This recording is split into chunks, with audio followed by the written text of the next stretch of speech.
That's Johnny McGonigal. You're listening to the Blue White Breakdown, and this is our live Thursday show. As always, every week, if you come tune in, we love having you. Johnny, this is a massive Thursday, and yeah, of course I'm talking about Penn State playing FIU in week 2 because guess what? FIU got a vote in the coaches poll, so definitely a wagon coming into Happy Valley this weekend. But of course, Johnny, as a lot of our viewers know, and all of our readers know, you've taken on a role covering the Eagles in addition to Penn State, and NFL season kickoff tonight, first Eagles game. I'm sure you're pretty excited for that. Very much so, Max. Very much so. The link is going to be it's going to be something down there. The scene for Eagles-Cowboys Thursday night football to open the season. It's banner night for the Eagles, dropping that Super Bowl banner. They're second in the last 8 years, and Micah Parsons will not be on the sideline for the Cowboys. He won't be suited up for the Cowboys. So that, his absence alone is always a storyline now with him with the Packers. But it should be a really fun night, a really fun weekend of football because you got this tonight, Penn State playing again against FIU on Saturday, and then we got a full NFL slate on Sunday. So very much looking forward to it, man. Yeah, best time of the year. NFL, college football getting rolling. You got baseball playoffs heating up, playoff races. You got to love it. Let's dive right in, Johnny. Let's dive right into our FIU predictions because, look, we don't expect this to be much of a head scratcher this week, just like it was against Nevada in week 1. I will do the courtesy of bringing in Bob Flounders and Joe Herman's predictions. If you missed that online, that you can read them in full online as well on PennLive.com. But to talk a little bit about FIU, this team is actually pretty interesting to me. You've got a first-year head coach in Willie Simmons who did some really good things at an FCS school of Florida A&M. And, then he went off and went to be an assistant at a high-level school and then came in. And you know what? They started off on a good foot. They played an FCS school in Bethune-Cookman, but they did blow them out. And that's something that you have to give credit for, handle business against a bad team. And they've also got the preseason offensive player of the year and quarterback Keon Jenkins. They've got a couple of defensive transfers that came in. They've got a veteran secondary. And then I believe they also have the preseason conference special teams player of the year and their kick returner as well. So there are some pieces here. I do think that they'll probably do a little more offensively than Nevada did against Penn State. But Johnny, what sticks out to you about this matchup?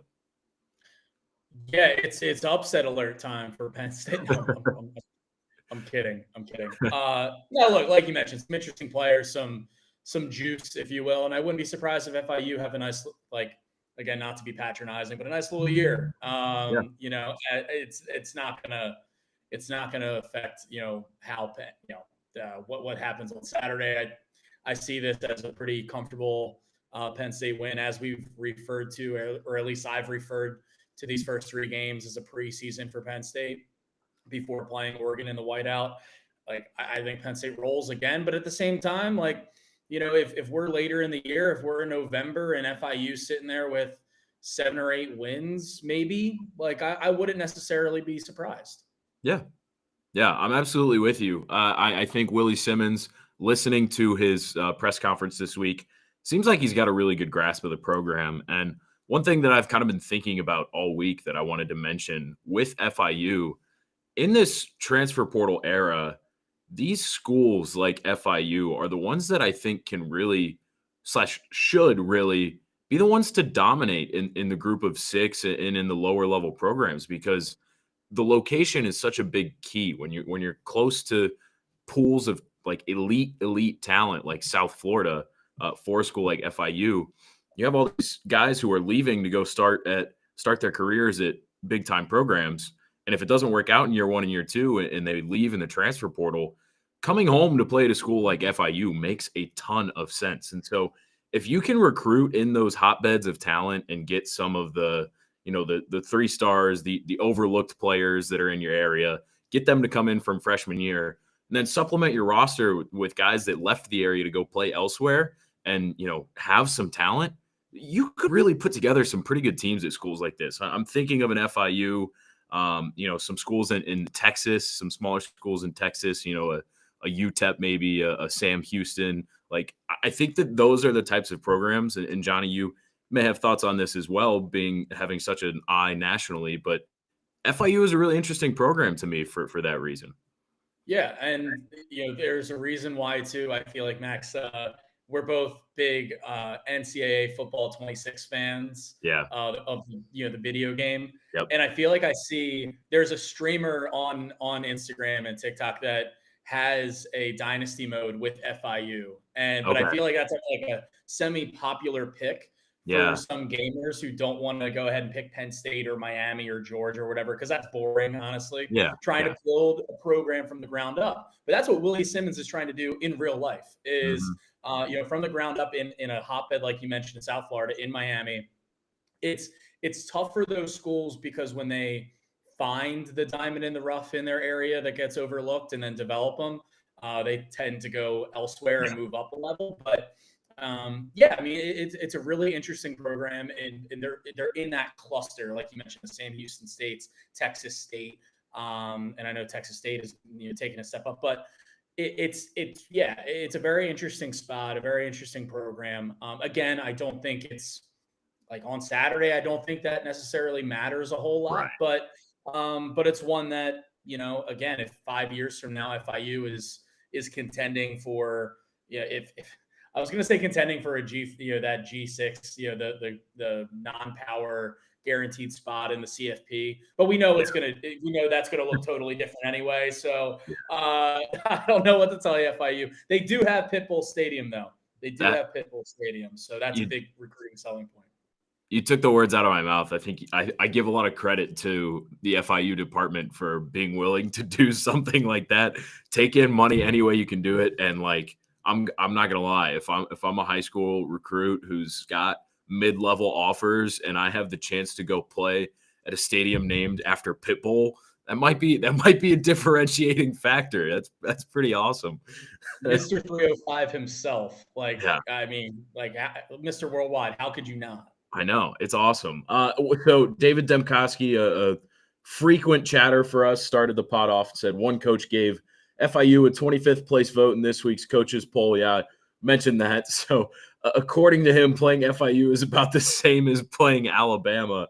That's it's an interesting way to look at it. I definitely have not considered placing it that way. If you're a conspiracy theorist in college football, both James Franklin and Willie Simmons are on the coaches poll, like, voting board. So, maybe there's some insider trading going on here. I don't know, but I'm not saying that's the case. But you do have to consider that. And also, look, I like we said, FIU could really be better than people expect. However, one win over Bethune-Cookman that has just struggled horribly for years in the FCS, that's not moving the needle for me. No, but what Dave brought up though with Alabama, we talk about Florida programs and all that. Look at Florida State, man. That was a hell of a performance, and obviously that was going on while Penn State Nevada was going on. But with my AP poll responsibilities and everything, and kind of how the Penn State Nevada game went, frankly, I did have that on a side screen, the Alabama Florida State game on my laptop, so I got to watch a good bit of that, and they bullied Alabama around. They did. I mean, they bullied them. Yeah, absolutely. Okay, just a reminder that we are live here on the Blue White Breakdown. If you're tuning in, drop your score prediction in the comments. Drop any bold predictions. We had a guy last week. I apologize if you're tuned in here. I want to say it was Chris. Maybe said Penn State was going to score a defensive and a special teams touchdown last week, and while it didn't happen, you couldn't get much closer without it happening between Zane Durant's interception and King Mac's kickoff return. So we love to see the bold predictions. Some of you are going to hit on it eventually, so drop those for us. And Johnny, I think now's a good time to go ahead and get into our official picks, and I'll start off with our photographer extraordinaire, Mr. Joe Hermit. So Joe, he submitted his pick. He starts out with Penn State 54, FIU 10. Big point spread makes sense. His players on the spot: Penn State's running game, look for that to get back on track after not having a great week against Nevada, only 3.8 yards per carry. He says, don't be surprised if, after giving up a late score last week, a feisty James Franklin keeps his foot on the gas until the final whistle. I like that. And he says, not that anyone is paying attention to the point spread or anything. So, Joe with a not so subtle nod to some of our degenerate gamblers that we love so much here on the show. And Bob Flounders here we've got, he says, Penn State's winning 45-10. I believe he had the lowest margin among the four of us making picks. He says the players on the spot are Penn State's defensive tackles. Said it was tempting to go with the O-line, but it'll be interesting to see if Zane Durant can take another step after an encouraging start. Xavier Gilliam, Ty Blanding, Eni White, and Owen Wafel could provide relief against an FIU team that ran for 223 yards and 6 touchdowns last week. Don't be surprised if Penn State's long gain offense is 50 or more yards. Long gain on offense, excuse me. Lions' longest play versus Nevada was 31 yards. The Drew Aller, Kyron Hudson touchdown connection. James Franklin no doubt stressed the need to create more explosive plays this week. Devontae Ross is a player that can create when he is 100% healthy.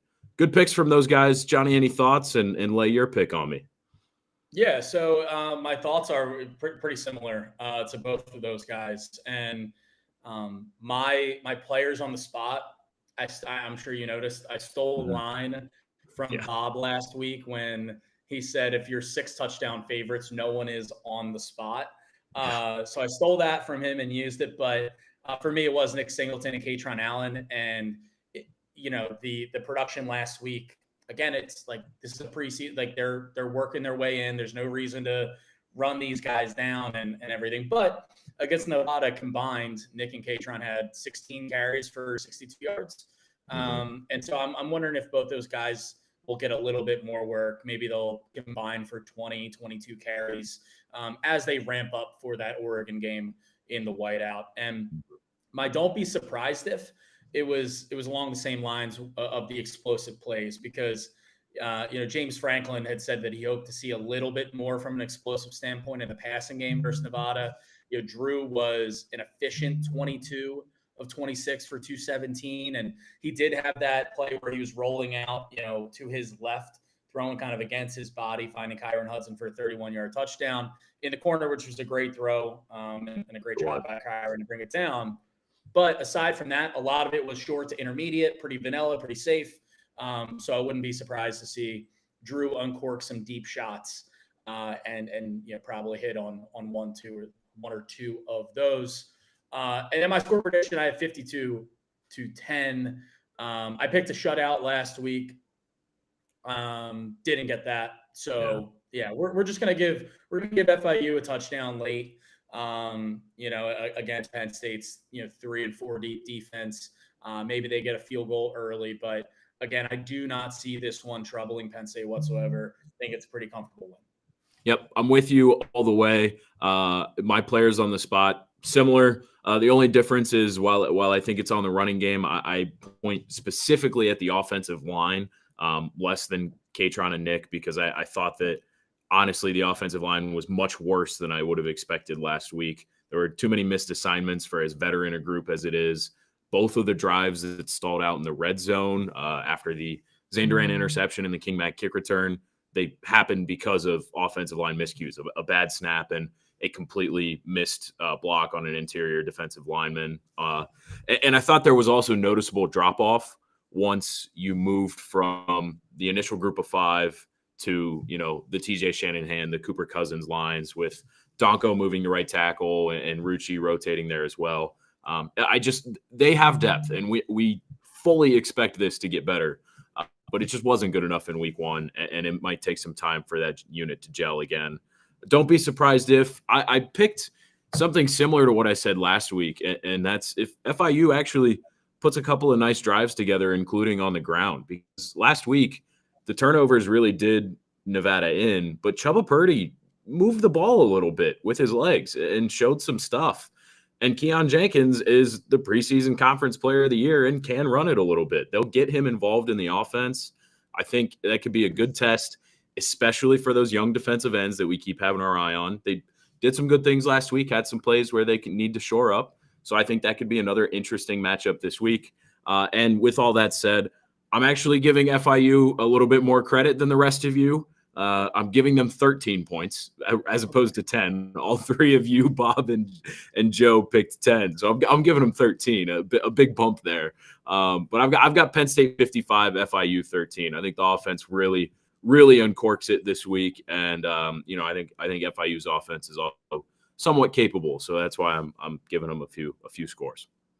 Yeah, it's a good point you make too about the defensive ends, because we saw Chaz Coleman out there, we saw all the young guys out there. We did not see Zariah Fisher out there in week one, dealing with some of those bumps and bruises, as James Franklin would say, from the preseason. But we know what Dennis Sutton can do. That was my big column after the game, being like he might be the best defensive end in college football, and carrying over the performances that he had in the CFP into week one against Nevada. 2 forced fumbles, 2.5 tackles for loss. The guy was unbelievable. But I'm going to be keeping a close eye on Chaz Coleman, on the rest of those defensive ends, and really the defensive line as a whole. But we're expecting to see a lot of those guys. And look, against a running quarterback, against a quarterback that can move, against a read option, like, they're put into conflict a little bit. They have to hold contained. They have to make decisions, and interested to see how they do in those spots. Yeah, absolutely. Let's Johnny, let's get into a couple of the comments that we've got here. David coming back again. If the competition for QB2 is as close as Franklin says, shouldn't Smollett get a couple of series this week? Very interesting point, because I do think that it was close in the fall camp, but based on what Ethan Grunkemeyer did in week one, based on what we saw at practice last night, where he was still with the top group behind Drew Aller and Smollett was with the scout team, I think that right now it's Grunk's job all the way, clear cut, through and through. He looked really good when he was out there on Saturday. I think as rare as, like, knock on wood, I'm not wishing anything, but as rare as quarterback injuries are to begin with, you really want to make sure that second guy is as prepared as possible. And while it would be great to get Jackson Smollett a few reps in this game, the chances of there being a game script where you get enough time for both of those guys to get valuable reps, in my opinion, Johnny, it's not a very high chance. Yeah, and just to add on that too, because I was going into last week thinking that we would see Jackson Smollett, but I feel like some of those drives, especially in the red zone, ending in field goals early for Penn State, if they were able to punch it in to score touchdowns, we would have seen Drew Aller leave the game a little earlier than he did.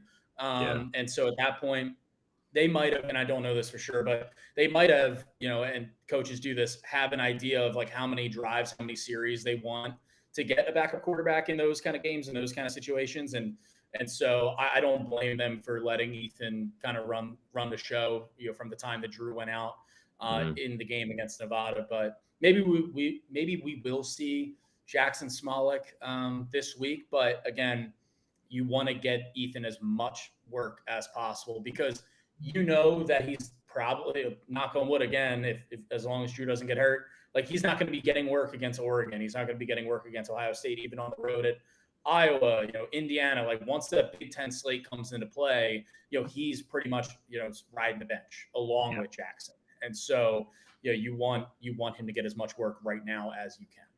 Yeah, absolutely. And I just think the tone with which James Franklin talked about Ethan Grunkemeyer in his Monday press conference this week really kind of indicated to me that they're very confident in him as the number 2 for right now. And even though it started out as kind of a competition throughout the season, see where it goes, which, again, we've said is maybe a little bit of a play toward the transfer portal. I just think Grunk is the guy right now. But good question, David. I like that. Robert McCammon says PSU 5610. Everybody's kind of right on line with us. We're all in the same general sphere. So hopefully it happens. It would make us all feel good. So Flower comments. Can we expect home playoffs this year? Johnny, we mentioned something to talk about before we went live that you wanted to bring up, and I think that this is the perfect runway for you to talk about it a little bit in discussing whether we expect a home playoff game this year. For Penn State? Yeah, because what you said was you were justifying why you still ranked number 1 in your AP poll. Yeah. Sorry, I didn't know if that was just a question about the CFP format because that is still in place. We will have Oh, home playoff games again yeah, in the okay. first round this year.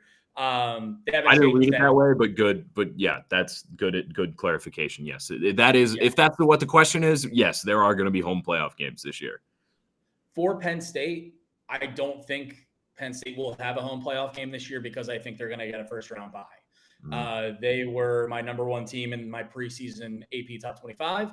They were my number one team this week, even after Ohio State beat Texas. I had Ohio State number two, and I got some emails from Ohio State fans because of that. But in my mind, the reason why I put Penn State number one in the preseason was for all returning talent, was for Jim Knowles, was for Kodumnik coming back.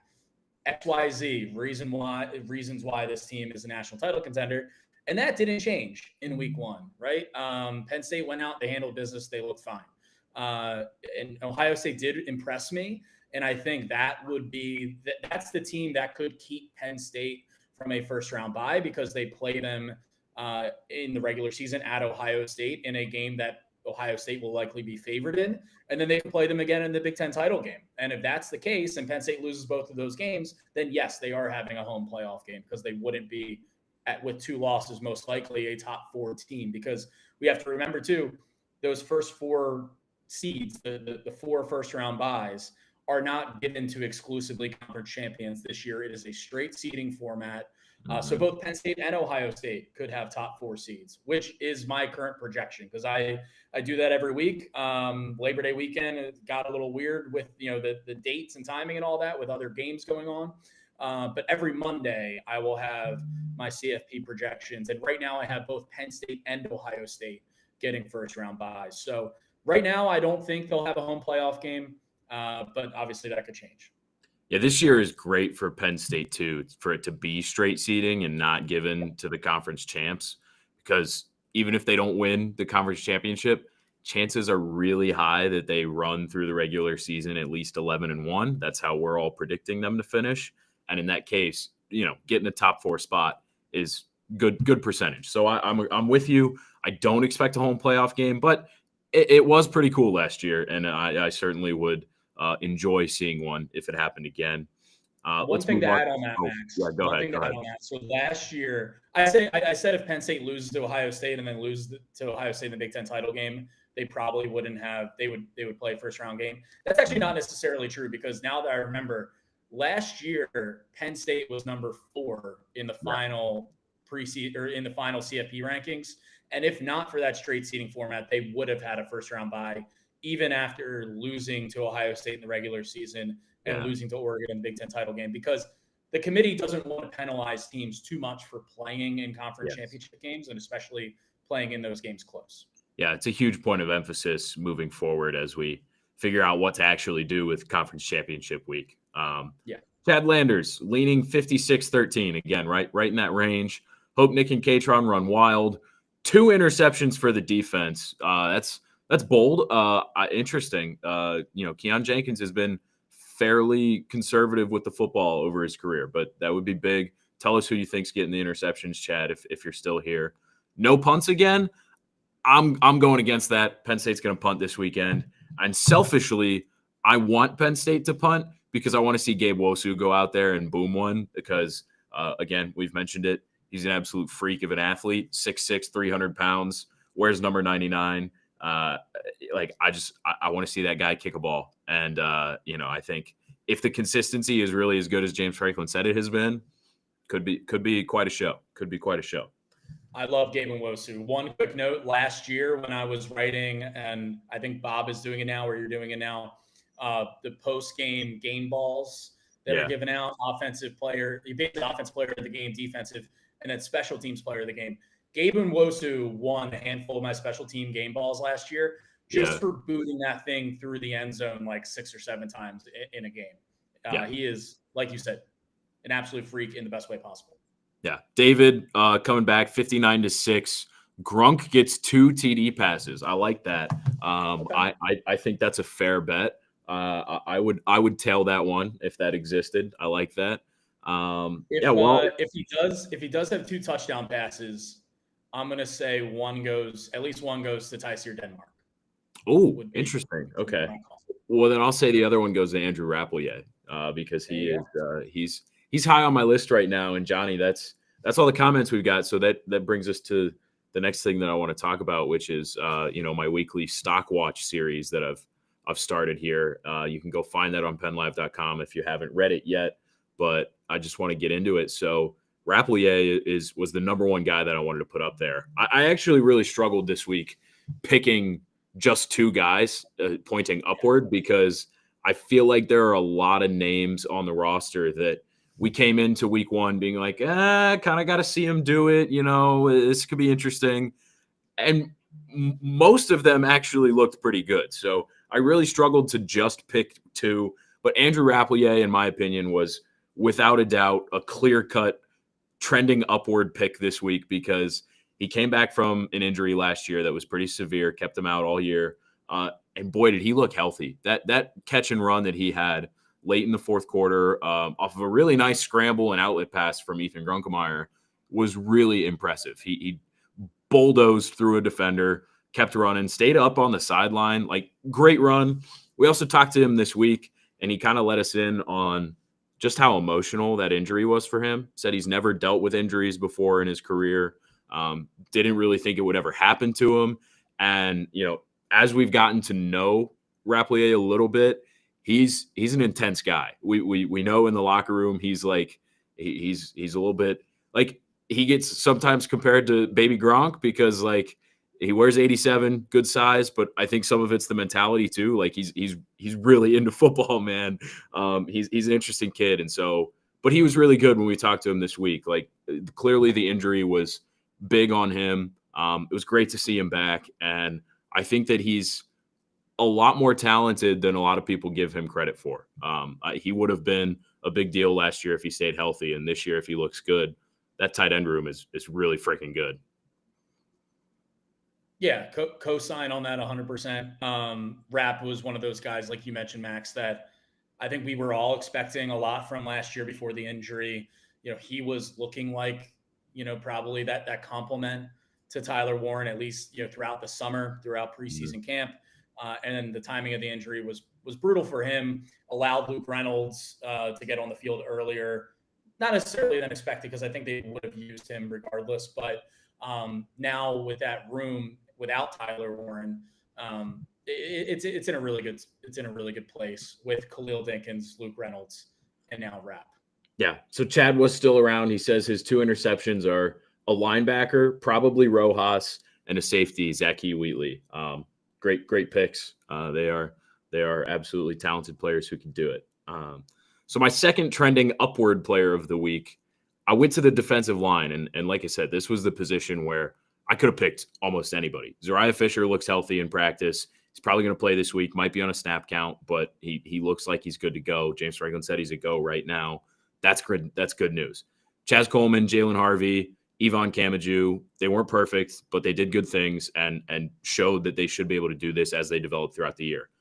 The one thing I thought that the most impressive thing from Saturday's game against Nevada was the defensive tackles. And Bob and I talked about this a little bit on Monday, but we thought they had talent. We knew they had talent. We weren't sure just how much depth was there. Xavier Gilliam, Ty Blanding, Eni White, Owen Wafel, all of them made plays in that game and looked like they can hold their own. And so the name that I went with was Eni White, because he's making the switch from defensive end, has unique athleticism for playing on the inside, good size as he continues to build onto his body as well. And it really stuck out to me this week when James Franklin in his press conference was talking about the defensive line, and he gets to Eni and he says, I think we found a home for Eni White. And he said it like kind of emphatically. And that stuck with me all week as I'm thinking about the trending players and everything. I remember watching Eni in live action on Saturday and like, oh, wow, he really kind of knocked that offensive lineman back. Not like he might be DT number 5 or 6 right now behind Blanding and Gilliam and Ford and Durant, but that's a really valuable piece if you're talking about DT number 5 is starting to do great things in games. So he's getting the arrow up this week, but like I said, could have gone with a lot of different guys. Yeah, and just one thing to add on that would be it's all relative too, right? Because think about the summer, we were not talking about Eni White at all at Yeah. defensive end. The coaches, teammate, certain transfers, certain guys who come into the program are willingly talked about, are pumped up, are like, hey, Mhm. this guy's making an impression. And Mhm. that wasn't happening for him at defensive end. And so the fact that he switches over to D tackle really right before the season starts and has already made an impact again against Nevada. But I do think that's a good sign for him moving forward. Yeah, absolutely. And then just to wrap it up, I got to pick somebody moving down. It's hard to do that when you blow out Nevada in the way you did. We're not going to have easy down choices throughout these first 3 weeks of the year. But I'm going with the offensive line for all the reasons that I outlined as we were making our picks, Johnny. Because look, this group, as you and I have said multiple times in the offseason, is the best or is among the best in the nation. And 3.8 yards per carry against Nevada, largely because of issues happening up front, is not good enough. It's just not good enough. Has to get better. I expect it will get better. And I put that caveat in my article when I wrote it. I expect it to get better. But right now, it's just not good enough. And everybody on the offensive line knows it. James Franklin has called it out. We talked to Anthony Donko this week, last night at practice. And, every answer he said to whatever question he got always ended with, look, we know we can still get better. We're going to get better. I agree with him, but I got to pick somebody who's trending down. And right now it's the offensive line. Yeah. And again, perspective, it's all relative. Like, this is a group that thought that they were going into the season that they believed could win the Joe Moore Award, which Yeah. is given to the best offensive line in college football. I'm not sitting here after week one saying that they're not going to go do that, because they are immensely talented. They are incredibly deep. And this is a group that can easily continue to grow and get better. And like you said, Max, we expect them to be a lot better than what they did against Nevada. And so I think that's kind of why it was almost like a little bit of like they didn't like really, kind of a thing. We expected them to hit the ground running, and they didn't. But fully expect that they will. And maybe this Saturday against FIU is kind of that get right game going in then into Villanova before you have Mateo Uiagalelei and all of Oregon's pass rushers and defensive linemen coming at you. Yeah, absolutely. I think there's also an aspect of it's your first week where you're hitting somebody who's in a different jersey. You're playing with a lot of different combinations. I think those things will get better as we roll through these 3 weeks. But that's just the pick for now. As we start to wind down here, David, a last question that is an interesting one and a fun one. Can you please explain the formation and what was supposed to happen on that messed up 2-point conversion versus Nevada? That looked bizarre. And David, I'll raise you one. Not only was it bizarre, but James Franklin, when he walks into the post-game press conference, says, that was disgusting. I've never heard him use the word disgusting in 5 years on this beat. Like, just to be that like clear cut and honest about something was a little hilarious from James Franklin. I don't understand why they did it. He put some things on tape, is what he said, and it sounded like the ball was supposed to get out from Jackson Smolik's hand right away to the other side of the field, and he just held on to it and wasn't supposed to do that. But yeah, all in all, it was disgusting. That's what James Franklin said. So I don't know. Yeah, they put something on tape. It wasn't very pretty. No.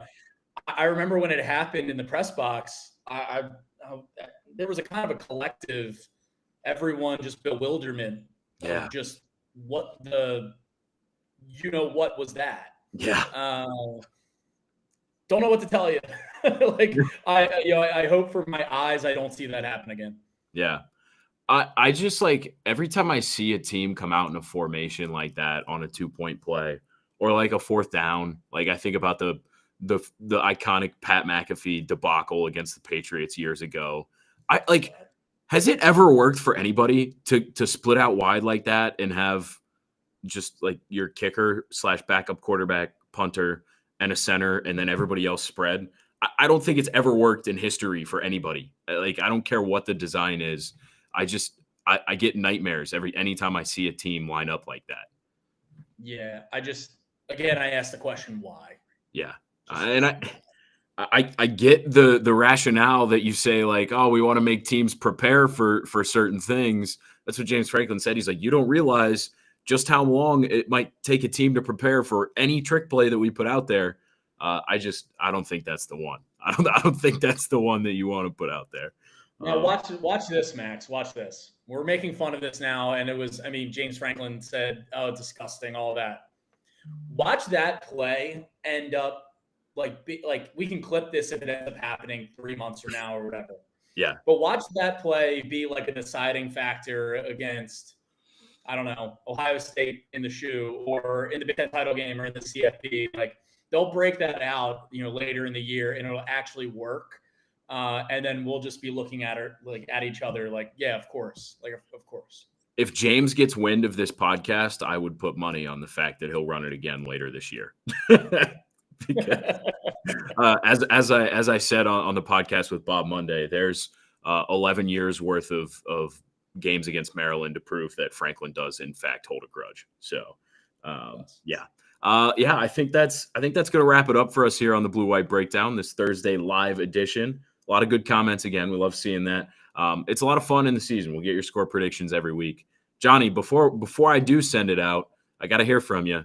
Score prediction from the link tonight. Eagles-Cowboys. Birds 34, Cowboys 20. Yeah. I do like, by the way, here's a little tidbit. I like George Pickens tonight. Your old Steelers wide receiver.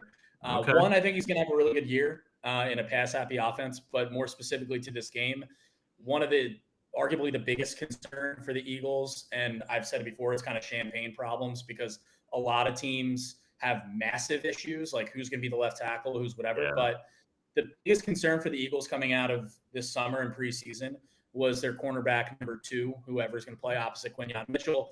And if whoever that is, Adoree Jackson, Keely Ringo, Jacorian Bennett, if any of those guys are matched up against George Pickens in a game where the Cowboys are going to be, I think, coming from behind, I could see Pickens, getting 80, 90, maybe even 100 yards tonight. Yeah. That's an interesting call. But I think the Eagles roll. I do. Like I think Jalen Hurts, has a really nice game. I think they're going to open it up more this year with Kevin Patullo as an offensive coordinator.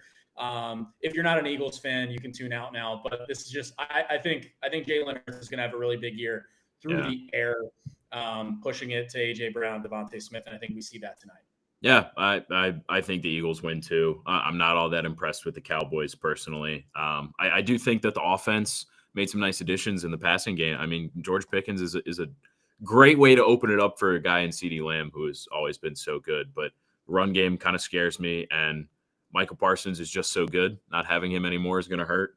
Kenny Clark's a good pickup. I do think he's a good run defender, but I also think that the Cowboys linebacking core is kind of scary. So Saquon scary in a bad way. Scary in a bad way. Yes, that's my point. Saquon might have a big night. That's enough Eagles talk though, Johnny. Enjoy the first game of the season at the link tonight. The banners are going down for the Super Bowl champs. It's NFL season's here. Penn State's playing FIU. We expect another blowout. Thank you all for tuning in to the live show. Thank you if you're watching recorded, and we will see you next week.